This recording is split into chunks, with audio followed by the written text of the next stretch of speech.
Alright, at dahil number 2 sa listahan ni Miss Mojo yung Quit na kanta ng SB19 sa rankings ni Miss Mojo ay an international YouTuber, ano ba tawag sa kanya, parang documentary channel.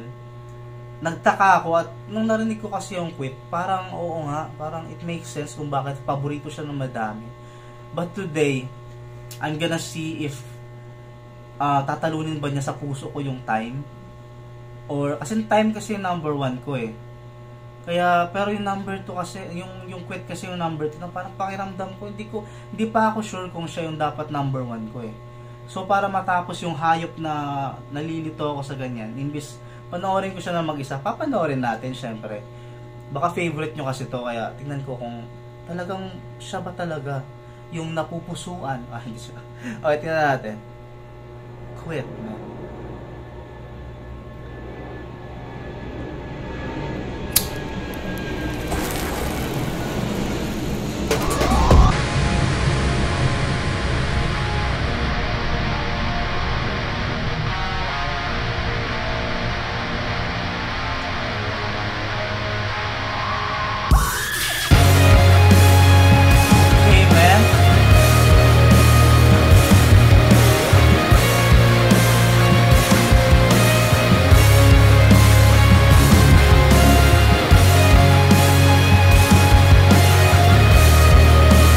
Having Ken in the background really helps with the ambience, no?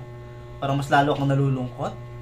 Hindi ko alam kung bakit. Ang pogi niya naman, dapat masaya akong nakikita siya. Pero there's a sense to me na parang this is a sad song.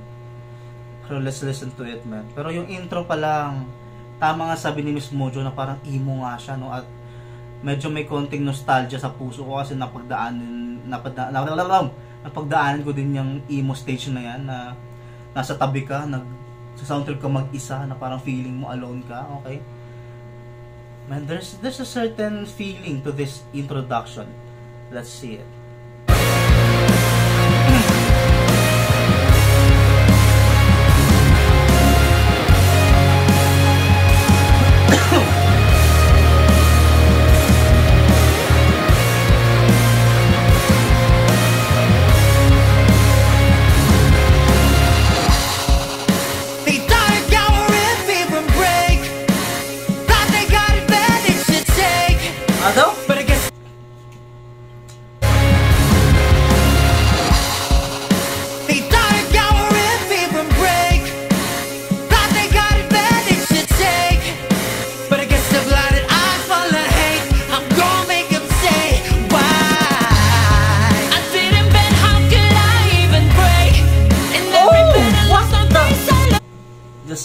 That's bars right there. I didn't even bend. Why should I break? Wait lang. Ngayon lang ako nakarinig ng bars na kinilabutan ako. Bakit ako mababali o mababasag kung hindi man lang ako na bend? Oh, man. Okay. Parang ang lalim nung tago sa puso ko nung hayop ng lyrics na yun, ha. I didn't even bend. Why should I break? Damn. Okay. Man, masaya ako ngayon eh. Ba't parang nalulungkot ako?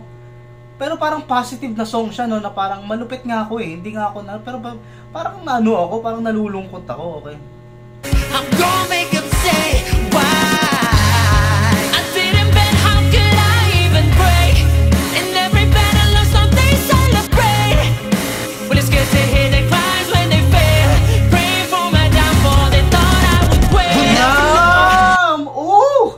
Oh my gosh, this is just this is a battle cry song. Sinasabi nila, alam kong masaya kayo kapag nadadali kami or may nangyayaring hindi maganda sa amin.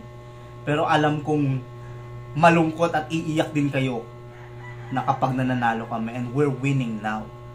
So keep crying, bitch. Yan ang sinasabi. Damn. Okay. Damn, nararamdaman ko siya. Fuck. Okay? Quit!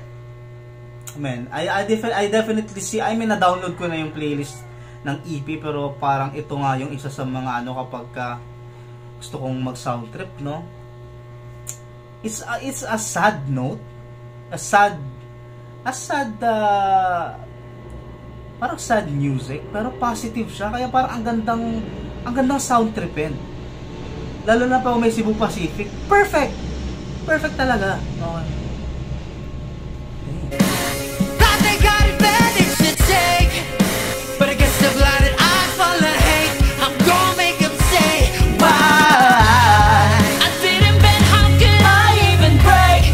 In every battle or something celebrate. Well, it's good to hear they cries when they fail. Praying for my downfall, they thought I would quit. We'll never know, I guess we'll never know. If I would go, don't guess we'll never know. No, I don't know, I guess we'll never know. I guess we'll Parang never. naalala ko yung meme ni Kanye West na sabi niya,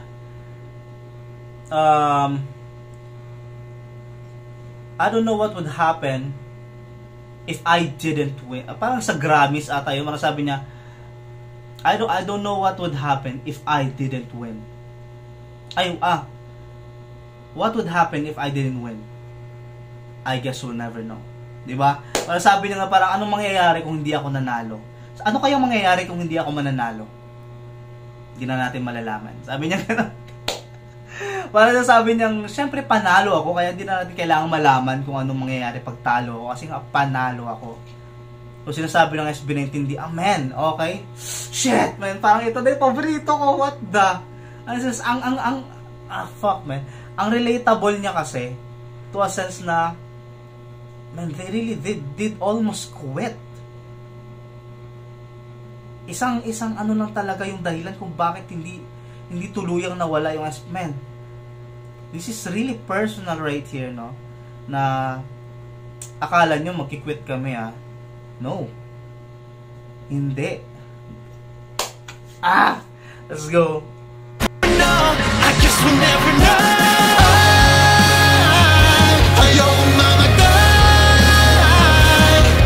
Trying to get the guidance in my mind, when all my heart wanted was to be guided. Tangina, man, ang ganda talaga ng EP na to. Even the lyric videos are, wala pa akong hindi ko maalala kung may nakita akong lyric video na ganito kaganda. Ang ganda ng visuals ng lyric video na to. Let's appreciate that, the effort. Ang ganda, si Ken nakatayo sa bato na kung di ko alam mo saan yan, no? Pero ang ganda ng vibe. And this is just a lyric video right here. What? For me, this is more than enough to be a music video, man. Sobrang ganda niyang tignan, ang linis. Alam mo yung next level, hindi siya pang Pinas, Alam mo yung parang fuck, man. Nakakapagod na sabihin na worldwide kasi matik na kasi yun. Pero parang yung art, yun na lang, doon na lang natin tignan, no. The artistry is really giving. Even with the lyric video only, no? Shit, man, the effort. Ayoko mamatay. They tryna get the guidance in my mind, when all my heart wanted was to be guided. Fucking hell. They trying to kill the callers. Kasi ang gusto lang gawin ng utak ng SB19 is ibahagi yung music nila. This is my favorite now. Fuck, kinikilabutan ako. Naiiyak ako, pre. Punyeta. Grabe, hindi ko in-expect na talagang sa roots. Sa roots ng SB19 to, nung dating sabi nila dati, ibibigay lang natin lahat ng art natin, kung anong ibabahagi natin, ng music, puso, dedikasyon. Yun lang naman yung gusto namin ibahagi, colorful mind. But parang nila. And I just wanna be kind. Kasi nakafocus lang kami sa craft namin. Pero ba't pinipigilan nila? Damn. Ito yung mga sinasabi kong ang ganda niyang i-sound trip, kahit hindi mo na malaman yung lyrics. Pero, if you know the lyrics, man, parang nag-times 2 yung believe mo sa kanila. Kaya napapagod na akong marinig yung mga walang silbing lyrics ng ibang kanta na parang sinulat ng grade 1. Ikumpara mo dito sa hayop na parang parang ano na eh, parang nagbabasa ka ng diary nila sa sobrang grabe nung hindi na sinulat eh. Fuck man. I mean, I'm just mind blown with this artistry, with the artistry of SB19. Nabubulol pa ako, nandiyan pa Cebu Pacific. Perfect. Okay, tuloy.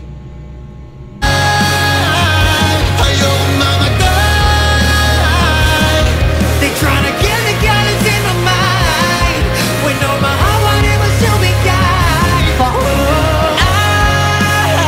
I'm afraid to tell you life, losing myself trying to be alive, so I can picture perfect in your eyes.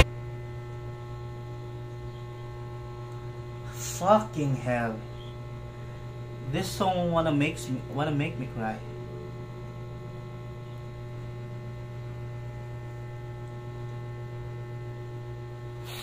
Ang ganda po ni putang. Ang ganda. I don't wanna die alive. Ayoko mamatay ng buhay ako. I don't want you to love me for sa huwad na ako. Kunwari pipilitin kong maging ako sa kasinungalingan at ipapakita ko lang yung mga perfect side ko, na ganito ako, na ganyan ako, at minahal niyo ako dun sa lie na yon. Para lang din akong patay kahit buhay ako. Para masabi mo yung punyetang line na yun, punyetang thought na yon within a couple of lines. Isipin mo kung gaano ka kagrabing artist nun para ganun kagrabe yung thought na nandun na. Ayaw niyang magsinungaling para lang sa audience na napapasaya yung audience, at the same time hindi na siya yon kasi binago niya na or inano niya na yung sarili niya to be perfect sa mga mata nung mga tao na he cares for, that also cares for him, na sa huli hindi niya na feel na mahal siya kasi hindi na siya yung minahal ng tao. Yun yung huwad na pinilit niyang maging, na parang perfecto na sa mata ng tao. Hindi niya gusto yun at ayaw niyang maging ganun. Para isiksik mo lang sa dalawang linya, SB19, fuck you. You're amazing. I love you. Damn. Dying life, losing myself trying to be alive, so I can picture perfect in your eyes. Instead of Mariah, that's what I would tell her when I would cry. Just to be kind, but it's people who leave on my mind. Come inside of my mind. I'm whistling all my demons up in the side. Still thinking I smile, I'm fine. It's gonna take a while. Cause I'm on too The voice of Philip with that cadence, man. Oh man, with the beat, with the drums, perfect. What the F? Instead of Mariah, that's what I would tell her when I would cry. Just to be kind, but it's people who leave on my mind. Come inside of my mind. I'm whistling all my demons up in the side. Still thinking I smile, I'm fine. It's gonna take a while. Cause I'm all too familiar with this kind of man. Kahit umuwan, I will run away. Bukas makalaw, alam na kung may darating na grasya. We'll never know, I guess we'll never know. If I would go, no, guess we'll never know. No, I don't know, I guess we'll never know. I guess we'll never know, I guess we'll never. Ayokong mga die. They're trying to kill the colors in my mind, when all my heart wanted was to be kind. Whoa. I'm afraid to tell you lies, losing myself trying to be alive, so I can picture perfect in your eyes. Oh. This is the best. This is the best in the EP. What the f? Well, punyeta, meron pa.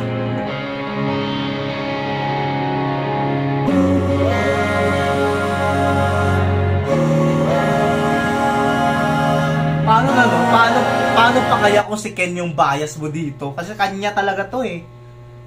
The imagery, the background, everything is him. What?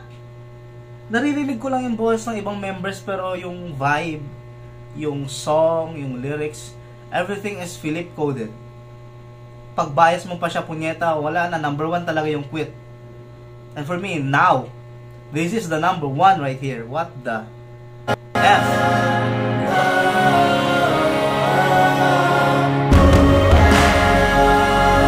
And the drums!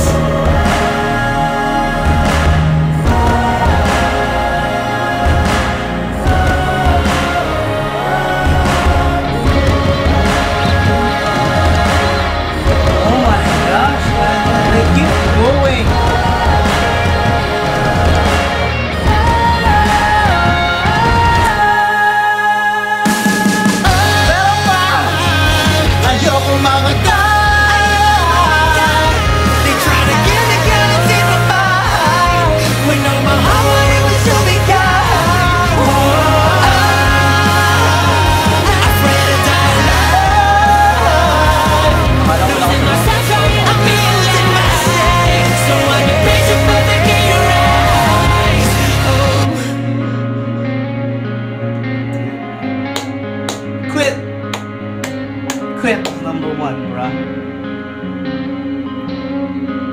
Grabe. Ba't di nila ginawa ng music video tong hayop na to? Kahit sila na yung kahit yung starting nila. What? May nakalagay ba kung sino-sino yung hayop yan? SB19 producers Philip, Luke, April. Composers Philip John Paulo Nase. Man, kinikilabutan ako, binabasa ko yung pangalan nila. Mga hayop sa galing to, mga hayop na to eh. Man. A petition for them to make a music video. Simula pa dati, yung nagte-training sila. Sumayaw sila sa mall ng Iloilo nang walang nanonood. Ano mo? Putang, ang ganda talaga ng music, nagawa niyo ng music video na ito. Kayo na mag-star. Cebu Pacific, i-end ko na. Daan ka ng daan eh. Subscribe. Thank you so much for watching. Maraming salamat, Masters. This has been Curves PH and you have been amazing. Take care. Let's go.